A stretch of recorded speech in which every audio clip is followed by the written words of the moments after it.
Safety Check and Function Test. The function test ensures that the OccluSense system works properly and that the masticatory pressure distribution is displayed correctly. It is therefore necessary that the function test is performed once a day.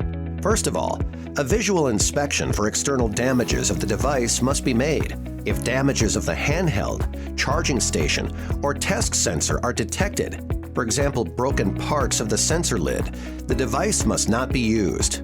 To initiate the sensor test of the handheld has to be connected to the app first.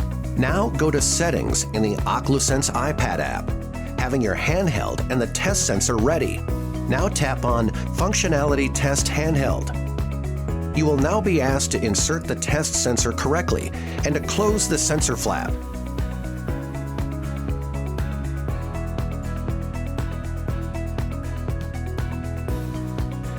Press the pink-colored control button to start the function test. The function test starts now. The result of the function test is displayed in the app. Now, remove the test sensor from the handheld and put it back in the storage box.